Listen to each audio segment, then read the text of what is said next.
Hi, everybody. I'm Jean Chatzky. Welcome to Your Money Map, sponsored by the Alliance for Lifetime Income. I am really excited about today's show. I feel like it is one that we have been dancing around for a very long time, that we've been digging into, nibbling around the edges. But today we are going to get to the heart of the matter. And the matter is finding a financial advisor you can trust, finding a financial advisor whose skill set and expertise and price tag lines up with what you need in your life. And we're going to do it with Pam Krueger. Pam Krueger, I know many of you are familiar with. She is the executive producer and the co-host of the Money Track series on PBS. She's been in this industry for more than 2 decades, and she's earned recognition and admiration as an investor advocate and educator. She helps us all get smarter about our money. And over the past few years, she has started a new company. It's called Wealth Ramp, and it's a matching service for financial advisors. If you are looking for a financial advisor, Pam has scoured the country. She has vetted thousands of advisors in order to come up with several hundred that she is willing to recommend, and she is making matches successfully. Pam, welcome to the program. So glad to have you along with me today. It's great to be back with you. Thanks. Tell me about Wealth Ramp. You decided that you were going to go in this direction, I know, a few years ago after a lot of thought and a lot of debating with yourself about the need for this in the world. That's right. I mean, the backstory is that the reality is I was uh, hosting Money Track, producing Money Track, helping people save, invest, and really think through all the digital tools and basically all the things that they can do to make their financial lives better and become more confident and comfortable. And it was our viewers, just like with you, who came to me and said, Pam, I've really decided I want a financial advisor, but you don't seem very high on financial advisors. And the fact is that I really wasn't. I was always trying to tell people to be skeptical and be wary and be very thoughtful and careful about choosing an advisor, because it's a decision that has a lot of consequences. So you could say that I came to Wealth Ramp and created it kicking and screaming. Now I'm in love with it. I'm in love with it. But like you said, it took me the better part of 3 years to go out and screen the advisors and hand select and then create a constellation of different advisors with different expertise to help different people at different stages in their lives.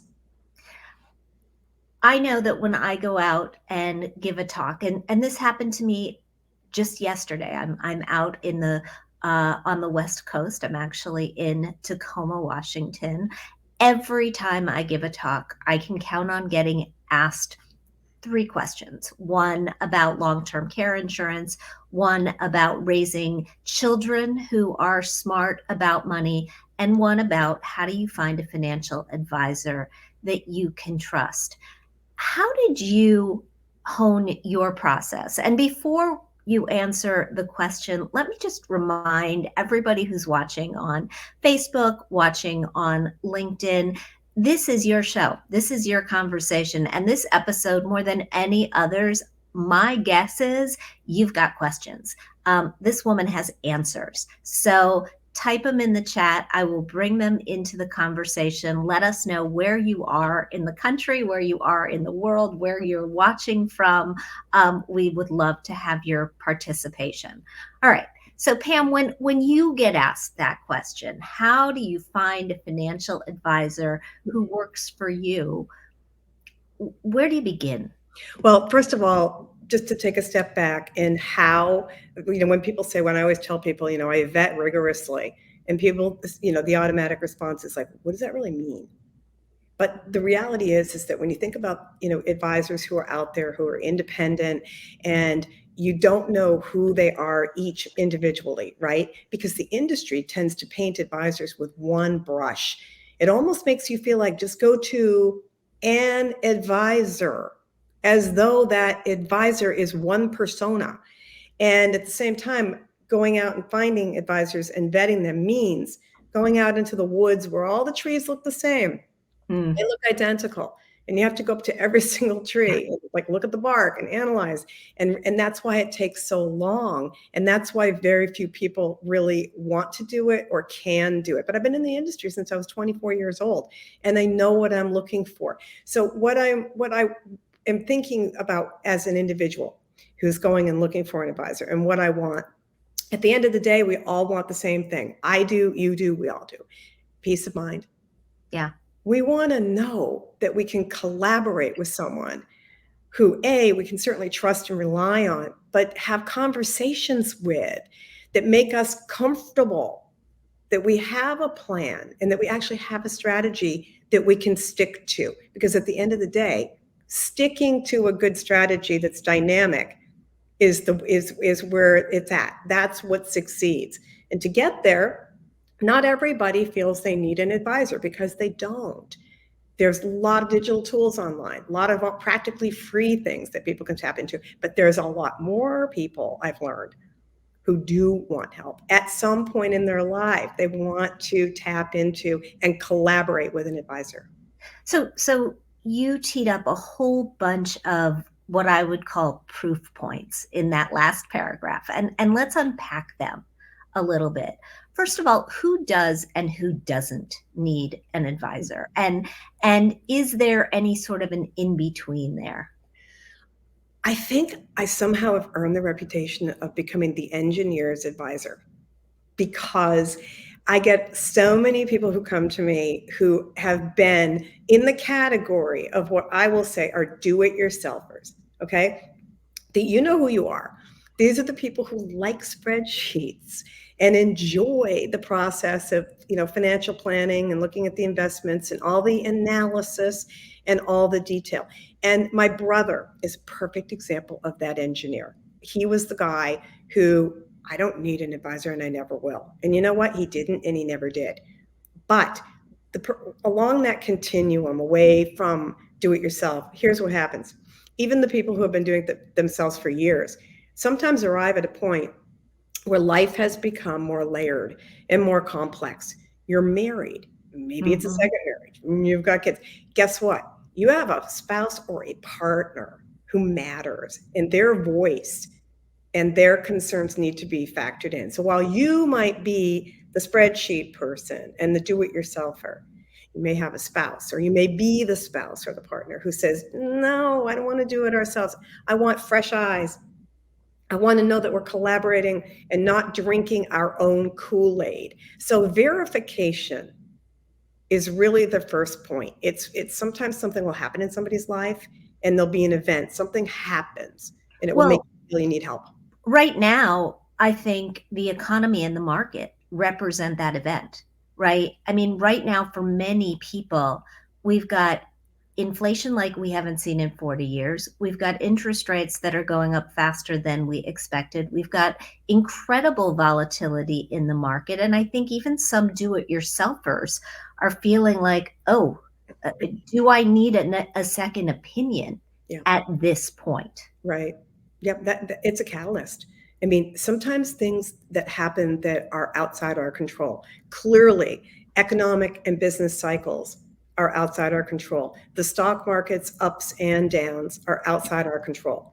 So that will be a catalyst. And then other times it's things that happen in our own lives that come up suddenly. Somebody gets ill, perhaps somebody passes away. Something has changed where all of a sudden something that's happening in your own personal life makes you feel that you want to hit that call for help button. And that's the point where everybody says, okay, well, I know there's this quintessential financial advisor out there. And then all of a sudden it's like your mind blows up, because you're like, what does that mean? Do I randomly walk into, a brokerage firm, or and just get who I get? Do I ask a friend? And do I assume that my friend has done her homework or his homework?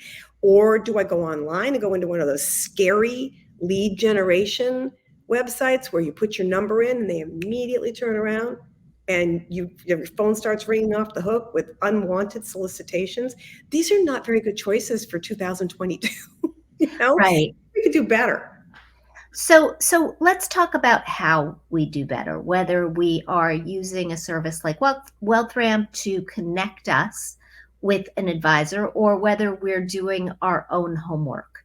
What are the important factors that go into a reputable, trustworthy financial advisor who lines up with your needs as an individual? How do you, I know that you've got a menu of different boxes that have to be checked before you will Yeah. recommend somebody, before they Yeah. can even be a part of your database. So can you take us through the most important of those? Like, what do you look for? Is it a certain level of experience? Is it a certain license? Is it a certain degree of empathy?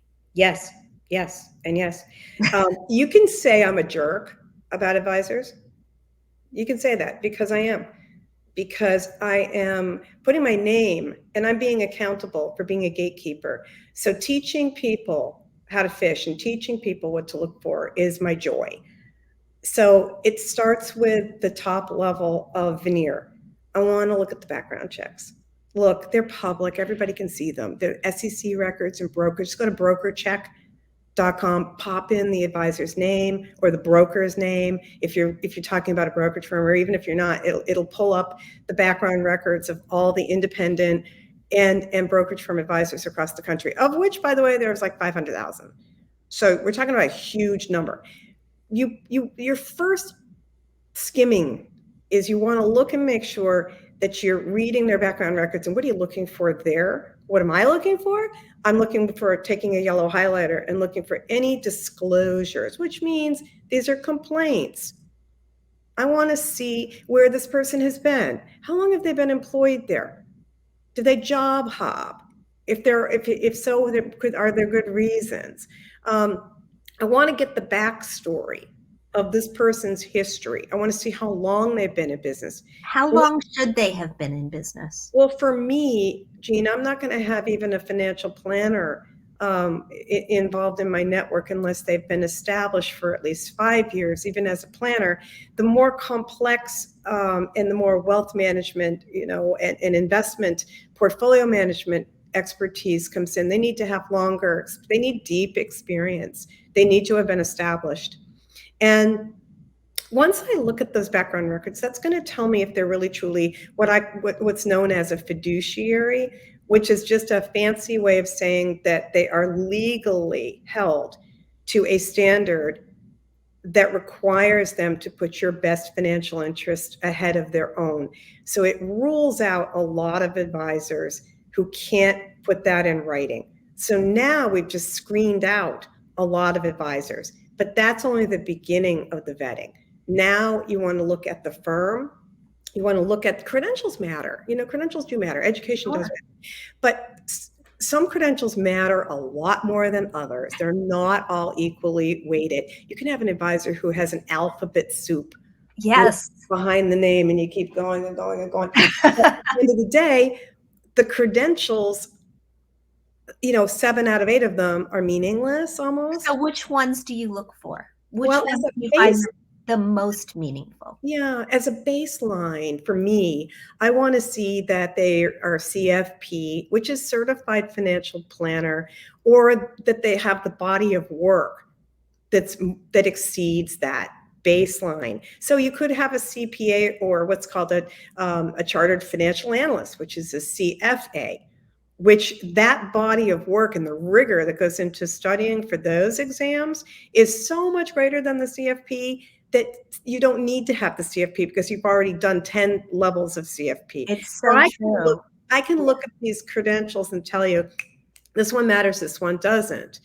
And then once you're looking at that, you're getting increasingly a better picture is starting to form. You're getting more clarity. And then once you're down to looking at the firm and the website, and you're getting a sense of the culture. Now, of course, I interview the advisors, every advisor, me. I don't let anybody else do the interview. That's what I mean by I'm a jerk.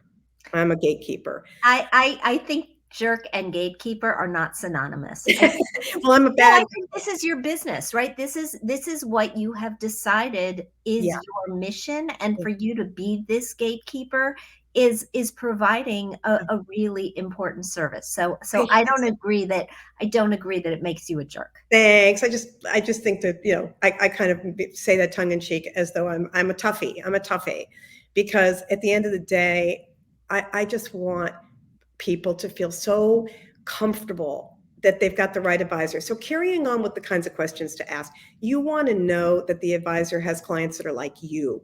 So if I'm a mom and I have a child on the autism spectrum, I can't just go to a general advisor, even if that advisor is a fiduciary and really squeaky clean and great, because I need an advisor who has special needs, trusts, experience specifically. Or if I work at a startup, I might have restricted stock units. I might have incentive stock options, very complex tax planning. You could make one mistake and screw up so badly. So this is why when you get down to the granular level of matching one-on-one, you want to know what kinds of clients do you have. So I always tell people, ask the question, describe for me who are your typical clients, advisor, and describe what you're doing for them. Because Mm, I'm paying you a fee and I want to know what I'm getting for the fee. Now, when you force them to draw a picture of what they are doing for their clients and that you happen to fit that type of client, now you're able to envision why there could be a connection. And then your next follow-on question needs to be right off of that. So tell me about your fees. right. How And do you charge your fees? What are your fee arrangements? what is typical these days in terms of fee arrangements? And Roz asked a great question right off the bat. She said, what services should we expect from an advisor who we're paying 1% of assets under management? Yay, great question. Thank you. Okay, expect a lot. Set your sights and your expectations high and don't settle and don't lower them. And what does that look like? It's a collaboration. It's you having an advisor who's responsive, who has done the thorough understanding of you and your family and your needs and your weaknesses and your strengths. It's an advisor who does not ever talk down to you Mm, and make you feel like, I'm going to let you bask in the glow of my knowledge. No, thank you. I'm looking for an advisor who is going to enjoy teaching me. Because part of this secret of getting the 1% out of it is use that advisor as a teacher. And you're not going to sit down and take, hour-long, sessions that you're expected to absorb. But what will happen, and you don't even know that it's happening, is that if you're doing this correctly over the course of time with the right advisor who's sharing knowledge with you, those are little breadcrumbs of knowledge, and you won't recognize yourself in 5 years because it leads to a path of confidence because you will pick up so much and your conversations will become so much more sophisticated. You won't recognize yourself in 5 years. I totally agree with you. I always find myself, I've had the same advisor now for a long time, and I always find myself, I read an interesting article in the Wall Street Journal or the New York Times or the Washington Post, and I'll send it to my advisor. What do you think about this? Should we be doing this? What's your take on this? And that back and forth Fun. tends to make you smarter. It tends to make you more knowledgeable and more able to understand what's going on in the economy, but also what's going on in your own life. Suzanne asks, can you talk about advisors at big firms like a Morgan Stanley, Raymond James, who are not allowed to be a fiduciary but have a CFP? Do they meet your criteria? No, no. And the reason is, look, I used to do that for a living. I manage 60 brokers for a living. These are nice people, CFPs, really, really good at what they do. Jean, the problem isn't the person, it's the business model. The business model that they're working under is restricting them from being able to be completely independent. Because think about it, they have to work for the brokerage firm, they have to work for Morgan Stanley. They can't work directly for you. I would prefer that you have an advisor who works only and directly for you as your advocate. And then there's nobody in between, and they don't have any conflicts of, you know, being restricted by what the firm wants them to do. And so my problem is not with the advisors, it's with the business model. Okay. I have heard a lot of talk lately about a quote unquote holistic financial advisor. What is that? And is that the kind of thing, the kind of person that we should be looking for? It's the only person you can look for. Because if I'm going to be expected to have a real collaboration with an advisor from whom I'm going to learn, I'm going to get confident, I'm going to build a plan, I'm going to discuss and co-develop an investment strategy. If I'm going to do all that, then they need to be holistic, which means I need the advisor to spend time understanding my real estate, my parents. They may be cognitively impaired. I may have to get involved with my parents financially at some point. My kids, their college, their what, you know, I need the advisor to take the whole pizza, not just a slice here and a slice there. And then what? You're going to get advice that's totally out of context. It'd be like going to a doctor and the doctor saying, you know, you said you had a headache, so here, let me just treat the headache, and doesn't even look at what could possibly be related to the headache that's causing the headache. It can't be done any other way. So how do we find those advisors? If what you're saying is we need a specific type of advisor with a particular license and a skill set and in business for 5 years. And by the way, they should be willing to dig into my whole financial life, not just my investments, but my taxes and my charitable giving, and maybe have a call with my accountant from time to time. How do I find these people? Where are they? Well, unless there's one source, which I have, you know, worked my butt off for the past 5 years to pull together to make happen. And the only reason I'm doing this is because it didn't exist. You know, it just didn't exist. You can go to different sources and you can pull from NAPFAR, you can pull from the CFP site, you can pull from, you know, a lot of different sources, the Alliance, wherever it is where you have sources, and then you have to do the homework yourself. And I can give you the homework to do, which means those levels of screening. And, you know, you get to the end of that and you're going to be stronger for it because you've done it.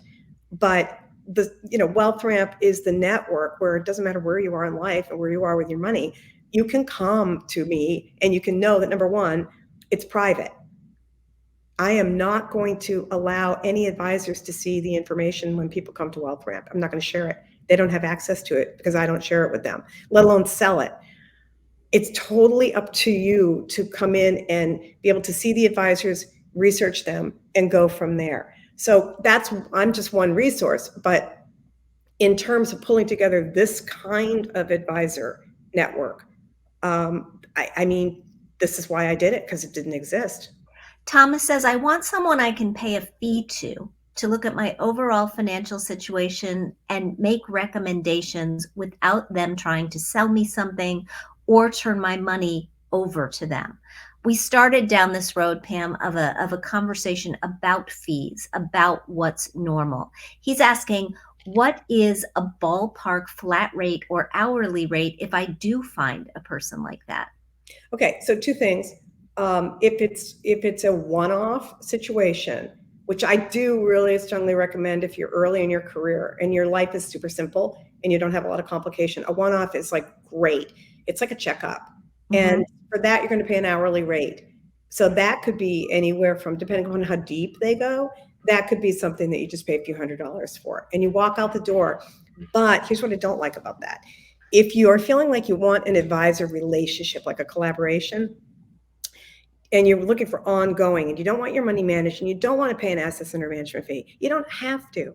You can pay a retainer fee for ongoing. Now, when life gets more complicated and we get further along in our careers, that's the time, especially getting closer to retirement, when you do probably want to engage on an ongoing basis, because life is going to change. The economy is going to change, and you're going to change. So you want all these changes to be adjusted for in your plan. You don't want a stale old plan, like stale bread from 3 years ago.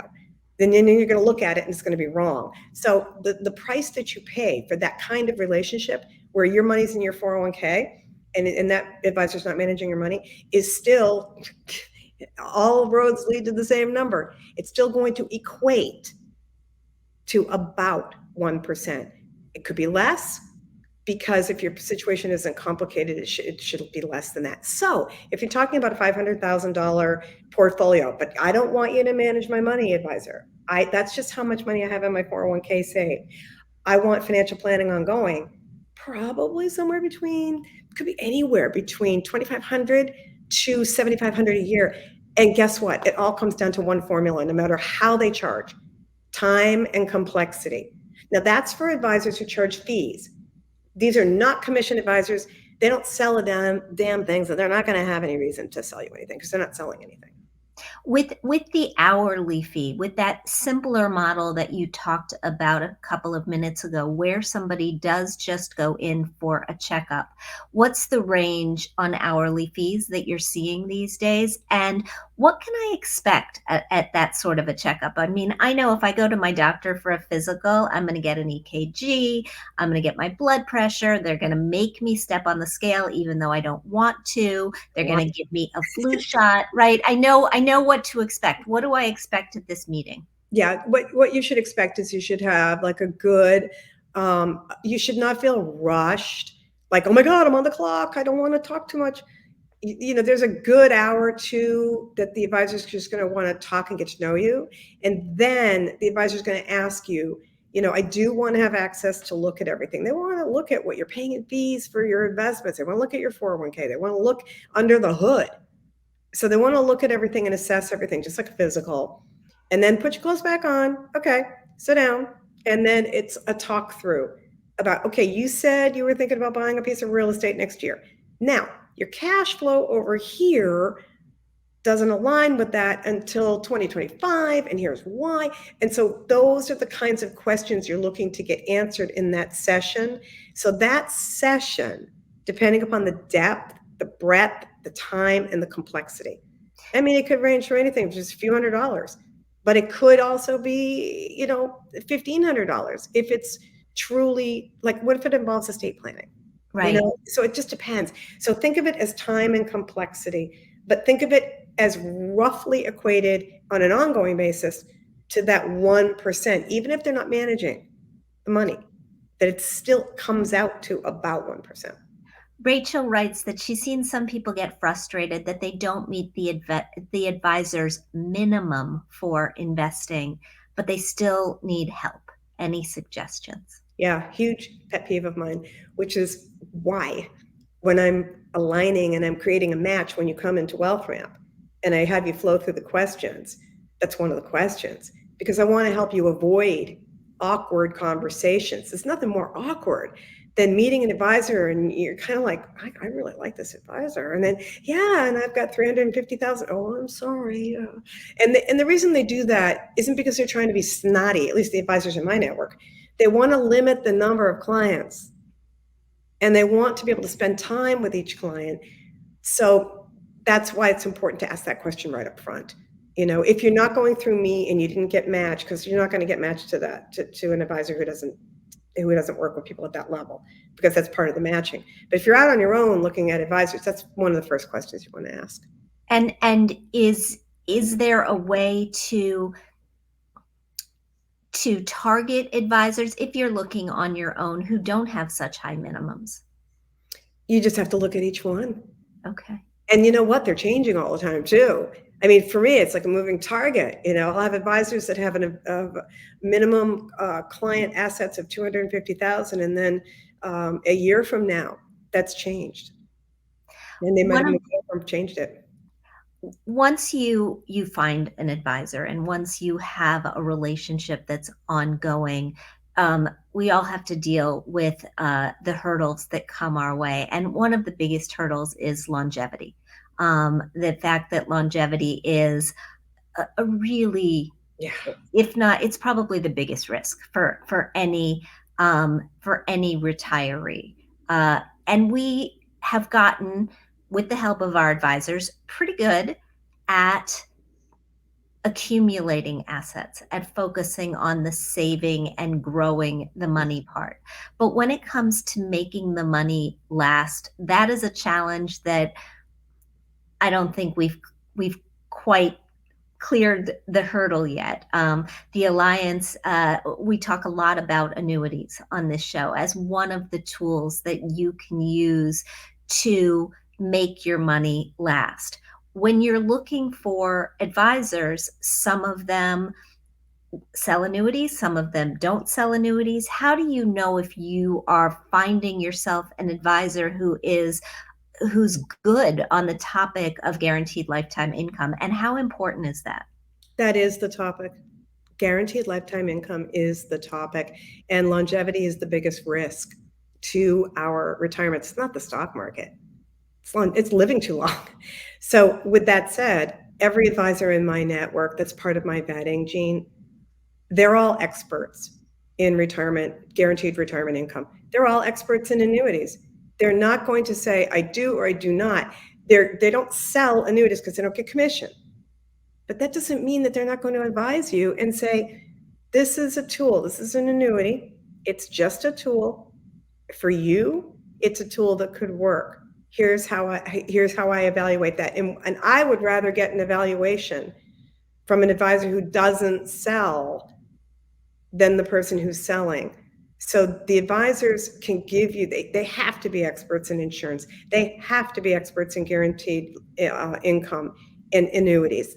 They have to be able to understand how to use the tool, when it's appropriate, when it isn't, and looking at dynamic retirement planning, which includes spending down assets into retirement. These all come hand in hand with the expertise. And when people are getting close to that point of retiring, Jean, that's the number one question that we get from people who come to us is, how do I make sure I'm not going to outlive my money? And, are annuities either the devil or are they the best things in sliced bread? Well, they're neither. They're just a tool. And sometimes they're perfect. And sometimes they may not be. So you want to work with an advisor who looks at it very objectively, but is an expert And in looks annuities and insurance. and looks at all the tools, right? Oh, And has the ability to evaluate all the tools, or at least all the tools that are important to you, because as you said earlier, different people have different needs in their lives, right? If you're going through a divorce, you have a separate set of needs. If you are taking care of an older parent who needs support, you have a separate set of needs. If you have a special needs child, you have a separate set of needs. It's a very confusing landscape. Do you see the landscape getting any simpler at any point in the near future? I wanted to be somehow simplified and streamlined 10 years ago. And, that's part of the reason I stepped out onto a branch or a limb and said, I'm going to do this, because it's not. And people are running around and asking the question, and there's no answers out there. It's just a confusing jumble. It's almost like the old world of Wall Street and the way it worked, which made sense 80 years ago, collides with the world we live in today, with financial wellness and what we really need, and longevity and guaranteed lifetime income and all these needs we have. And it's almost like these things collide. It's just a big mess. So it's hard to find your way through. So don't think that you're the problem, or that you're somehow deficient because you're having a hard time stumbling around in the forest and all the trees look the same. All the trees look identical. Trust me. I have to go up and look at every single tree. Cheryl follows up and she asks, when is an annuity a great choice? And from my perspective, Cheryl, I like the idea of using an annuity to cover what I know will be my fixed costs in retirement. Social Security is part of that. Social Security is an annuity. In fact, it's a Right. really good annuity because it's an annuity that has inflation protection built in. The folks who are on Social Security are getting a nice inflation bump this year. But in terms of other scenarios, Pam, are there other times when you like the idea? I think it gets back to exactly what you said a few minutes ago about everybody's needs are very, very specific. So think of this not as a pen. Let's pretend this is an oyster shucker, okay? And I'm not going to set the table every evening at my house and put an oyster shucker there at every setting. But when I want oysters, I don't want to use a fork or a spoon or a knife. I need an oyster shucker. So it fills a very specific need in a myriad of different examples in different ways.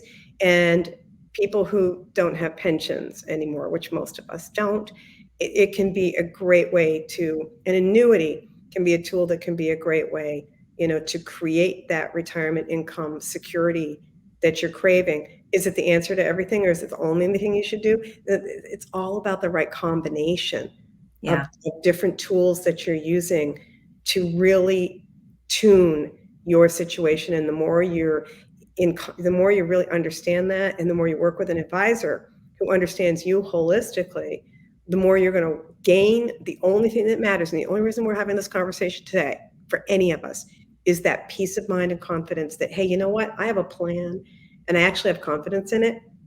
And I have a strategy and I actually understand it. So therefore, I'm going to stick with it. Yep. And maybe what's in that plan is different. Mine is different than Jean's. Mine's going to be different than yours. But there's a lot of tools out there, and it's a question of the right combination. All right. So we've covered a lot of territory in the last 40 minutes. All over. Let's wrap it up with a top three, right? For somebody right now who is watching, is listening, is looking for an advisor, top three things that they need to do in order to get this right. This is easy. Number one, and not in this order necessarily. Number one, though, transparency. If you're asking your advisor about fees and your advisor says, oh, no, we don't charge you anything for that, run, don't walk, run. They don't build the big buildings in New York because they're not charging you fees. So they do charge fees, but you need to understand every one of it and see it in writing. You want an advisor who's completely fee transparent and transparent in every way. Fiduciary is part of that. Number two, holistic. We just covered why. Can't just have a slice of the pizza, need to see the whole thing. And number three is, just making sure that what your attributes are that you want to solve for are fit for this really qualified advisor who you've fallen in love with. Make sure that the minimum, make sure that they have the skill set that aligns with what you really need. And those things will really help to get you thinking the right way. And the right way is take your time. No one's going to rush you. This is very thoughtful. Just take your time. If people who are watching and listening, and thank you guys for your comments, really added to the conversation. If people who are watching and listening want more from you and more from Wealth Ramp, where do they go? It's wealthramp.com. And when you get there, the first thing that will happen is you'll just fill out some questions that I'm asking you, again, privately. You flow through. I'm going to show you the three advisors who are the best fit based on what you told me. And I'm right there. If you have any questions, you want to reach me, I talk to people. As a matter of fact, I'm talking to somebody right after we get off this Facebook Live all the time. So that's the best way, wealthramp.com. And it's free. And it's free. Okay. That's important because Yep. I think people, want to know, how much is this going to cost me? I also think that people need to know how I get paid. I get paid after a relationship with that advisor that you have chosen. Not only do you sign on with that advisor, but that advisor has gelled. So usually I get a referral fee 3 months, sometimes 4 months after the relationship has gelled. And then those advisors report back to me, and I think that they should be paying me a referral fee, and that's how I get paid.